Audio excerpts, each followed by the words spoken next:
Tudo bem, pessoal? Eu sou o Diogo, professor de Química, e hoje a gente vai falar um pouquinho sobre tabela periódica. O foco dessa videoaula não é falar muito sobre a história, mas simplesmente alguns aspectos importantes. Eu não vou falar sobre a lei das tríades, o parafuso telúrico, a lei das oitavas, que fizeram parte da evolução da tabela, né, da construção da tabela. Isso aí a gente já tem várias videoaulas excelentes aí no YouTube, é só vocês darem uma olhadinha, tá? Aqui eu vou falar só dos aspectos principais e dos aspectos técnicos, ok? Então, alguns destaques sobre a história foi que em 1869, Dmitry Mendeleev, um cientista russo, ele organizou a tabela periódica similarmente atual, né, em forma de linhas e colunas, só que ele colocou os elementos químicos em ordem crescente de massas atômicas. Tá? Lothar Meyer também chegou a conclusões semelhantes ao mesmo tempo, só que foi Mendeleev que ficou conhecido como o pai da tabela periódica. Tá? Então, quando falarem para vocês sobre o pai da tabela periódica, vocês vão falar sobre Mendeleev, tá bom? A versão atual, né, da tabela, o jeito atual de organização da tabela periódica é por ordem crescente de números atômicos. Então não confundam, na época de Mendeleev, né, ele propôs a construção da tabela em ordem crescente de massa, né, e atualmente em ordem crescente de números atômicos. Ele colocou essa ordem crescente de massa porque ele percebeu que elementos químicos ficavam próximos, né, com propriedades características semelhantes, eles ficavam próximos das mesmas colunas e tudo mais. Né? E a gente seguiu, né, tem seguido essa ideia, só que agora em ordem crescente de números atômicos, que faz mais sentido do que as massas. Bom, a tabela é dividida em linhas e colunas, tá? A gente chama as linhas de período, tudo bem? Os períodos são as linhas, e são 7 linhas da tabela, e essas 7 linhas correspondem a 7 camadas na distribuição eletrônica. Se você tem um elemento químico com 5 camadas, ele vai estar no quinto período, 3 camadas no terceiro período, tá? Mas isso a gente vai falar mais tarde. Então essas aqui são as 7 linhas da tabela, que são 7 períodos. Primeiro período, segundo, terceiro, quarto, quinto, sexto e sétimo período. Os grupos ou famílias, né, são as colunas. Atualmente o mais correto é você falar sobre grupos, mas famílias ainda existe bastante, né, por aí. De grupo vai do 1 ao 18, como vocês podem ver aqui nesses números pequenos, que a tabela ficou um pouco pequena, mas ó, vai do grupo 1, 2, 3, 4, 5, 6, 7, 8, 9, 10, 11, 12, 13, 14, 15, 17 e até o 18. É uma ordem sequencial. Se você optar por falar como famílias, você tem as famílias A e as famílias B. Essa aqui é a localização das famílias A. Esse ponto aqui, né, até aqui. Aqui, essas são as famílias A, certo? E as famílias B são esse bloco aqui central. As famílias A se dividem de família 1A até a 8A, né? Nessa sequência, ó, 1A, 2A, 3A, 4, 5, 6, 7 e 8A. E as famílias B são essa parte do meio, né? Só que olha que não faz muito sentido pra gente, porque começa aqui, ó, 3B, 4B, 5B, 6B, 7. Todas essas três aqui são a família 8B, 1B e 2B. Você tem também alguns nomes importantes dos grupos ou famílias, tá? Que a gente precisa decorar. O grupo 1, que é a primeira coluna, né, é chamada de metais alcalinos. Então aqui são os metais alcalinos. O grupo 2, ou família 2A, metais alcalino terrosos.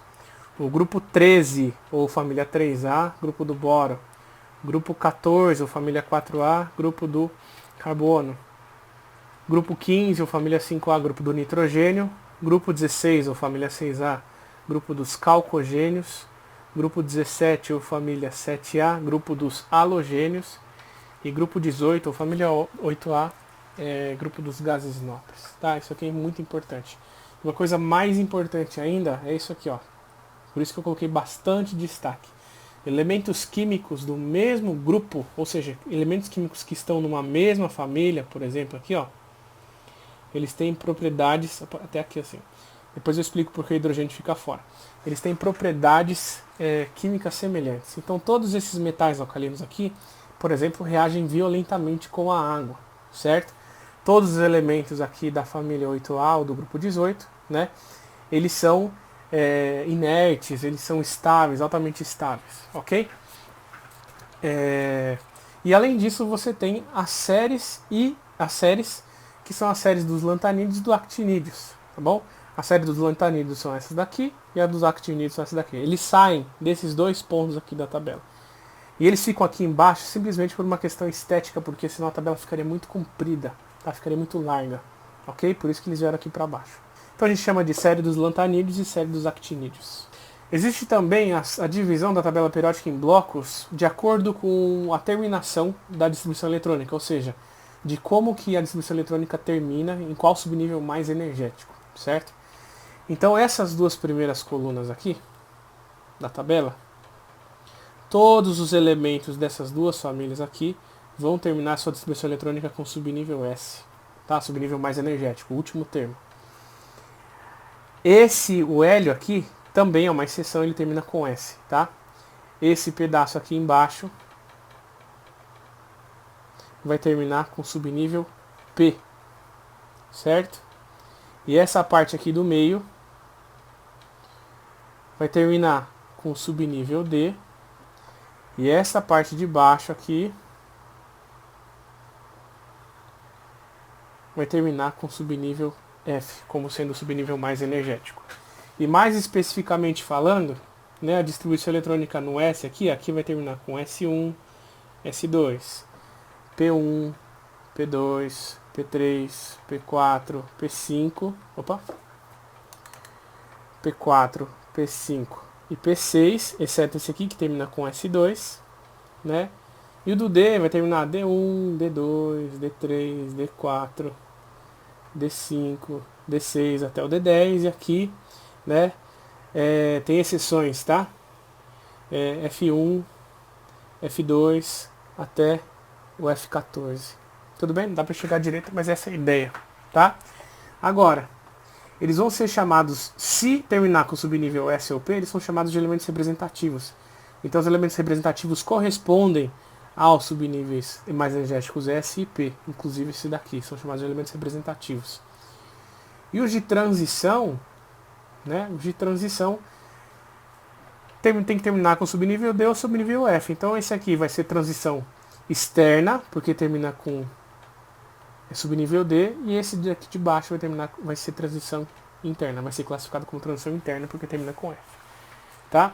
Então esses aqui são os representativos, tanto esse quanto esse, e esses aqui são transição externa e transição interna, ok?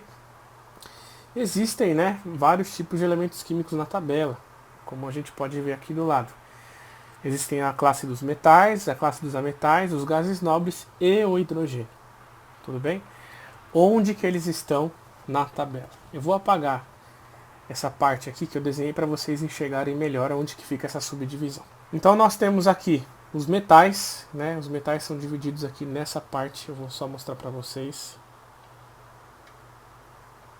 Você faz essa divisão aqui, separa o hidrogênio, separa aqui os gases nobres dos ametais, aqui. E todo o resto são metais.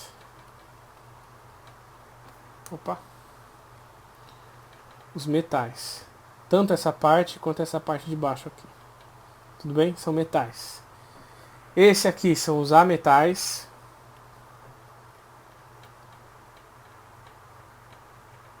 Ametais. É só você fazer uma escadinha aqui a partir do boro. Tudo bem? Os ametais. Você tem nesse cantinho aqui, ó, os chamados gases nobres, certo? E você tem o elemento aqui isolado que é o hidrogênio. Vamos ver agora algumas características deles, tá? Os metais são sólidos a temperatura ambiente, exceto o mercúrio, que é líquido, tudo bem? Eles são bons condutores de calor e eletricidade, né? Se você está com dúvidas em relação a isso, vai lá meio-dia e comer uma marmita naqueles restaurantes assim, self-service, e pega na concha do feijão para você ver que é muito provável que você queime sua mão, né? São dúcteis e maleáveis. Ductibilidade é a capacidade de você produzir fios, né? E maleabilidade é a capacidade de você produzir chapas, você moldar, né, os metais. Eles brilham, né? Eles têm esse brilho característico metálico, e tilintam, que é aquele barulhinho, né, de plim, assim, né, de sino, quando você bate nos metais. Eles têm altos pontos de fusão e ebulição, e eles tendem, atenção nisso aqui, ó, tá? Eles tendem a perder elétrons, ou seja, formar cátions. que são átomos com carga positiva, lembra? Ou íons com carga positiva. Os ametais, eles podem ser sólidos, líquidos ou gasosos à temperatura ambiente. Existem nas 3 formas. Só vale destacar que o iodo é sólido, tá? E o bromo é líquido. Tudo bem? Eles são péssimos condutores de calor e eletricidade. Eles são quebradiços e opacos, ou seja, eles não brilham como os metais, eles são opacos. Eles têm altíssimos pontos de fusão e ebulição, muito mais altos do que os metais. E tendem também, mais uma vez, atenção, aqui eles tendem a ganhar elétrons, ou seja, formar ânions ou íons, né, ou átomos com carga negativa. Os gases nobres, são inertes, eles são estáveis, eles não gostam de reagir com ninguém em condições normais. Né, apenas em condições extremas, em testes experimentais, aí que eles têm reagido com alguns elementos químicos específicos. Mas de modo geral eles são inertes, tá? E eles são monoatômicos. O prefixo mono vem de um e atômicos vem de átomo, né? Então eles são os únicos elementos que são encontrados sozinhos na natureza, sem precisarem estar associados a mais do que uma unidade deles ou outros elementos químicos. Todos os outros elementos químicos têm que estar associados, né, a outros iguais ou diferentes deles. E o hidrogênio, muito importante, o hidrogênio, apesar de estar sobre a família 1A ou grupo 1, né, ele não faz parte do primeiro grupo, ele simplesmente está aqui porque termina a distribuição eletrônica com S1, assim como todos os outros elementos aqui. Mas ele não faz parte de nenhum grupo porque ele não tem características que se enquadrem exatamente em nenhuma outra família. Então ele tem características variadas assim, entre as famílias.